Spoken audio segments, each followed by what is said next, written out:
Hi, this is Eli Portnoy, CEO of brand consultancy CultureRanch LLC, with another episode of the Brand Man Speaks video blog. Today's subject is about data collection of consumers' behavior. This is a subject about privacy versus access to information, both for the company and the consumer. You may not be aware that more and more often brick and mortar retailers, for example like Macy's, are tracking your behavior in store. How are they doing this? If you are a smartphone owner and you have your smartphone hooked up to search for Wi-Fi connections wherever you go, you are now opening yourself up to be tracked.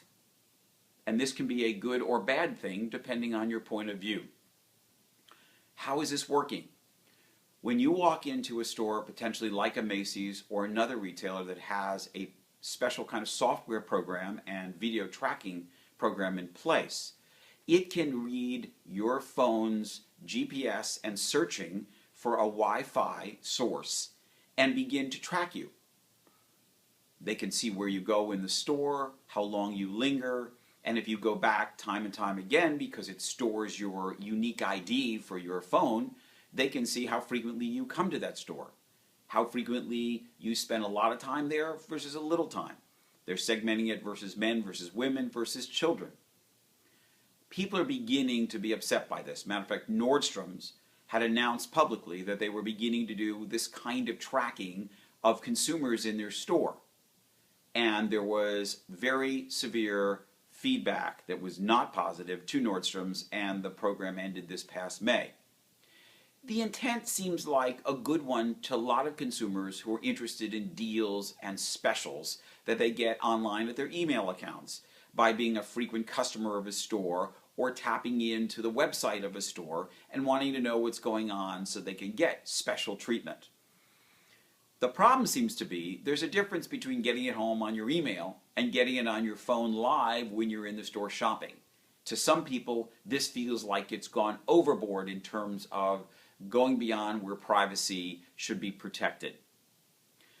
But there are many consumers who think this is a great idea, and I'm not sure I'm not one of them. That if you frequent a particular store and you're going to be entitled to something special because your phone is picked up by their tracking system, and immediately, let's say you're in the men's department looking at an overcoat and it can tell that and it gives you a coupon towards a purchase today, why not if you're interested in buying? You are already in the store. Some people will object to having their purchase patterns and their decision making tracked, but you'd be surprised today how often we are tracked for almost everything. This has sort of become part of the high-tech world we're in. Retailers want to know more about us so they can service us better and they want to make more money. And to some degree, we want our retailing experiences to be more customized to who we are and meet our needs better. The question is, at what point is our privacy violated versus this being helpful? I think this is going to continue to evolve as a way of both helping the retailer and the consumer have the best experience possible. But I do think retailers are going to have to be much more transparent with consumers and give them an option to opt out. If you want this kind of tracking and you want to be tracked and you want the advantages of being tracked, then you get to opt in and say so. Not a default, you automatically are being tracked because you have your smartphone on.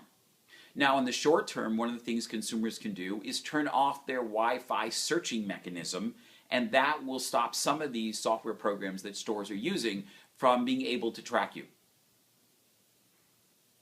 I'd be interested in your feedback to see what you think about this. Have you been someone who has had this experience and were happy with it, benefited from a special deal or coupon, or were upset that somebody was actually Big Brother watching and tracking you?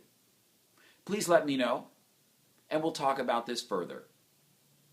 Thanks for listening. This is Eli Portnoy for the Brand Man Speaks.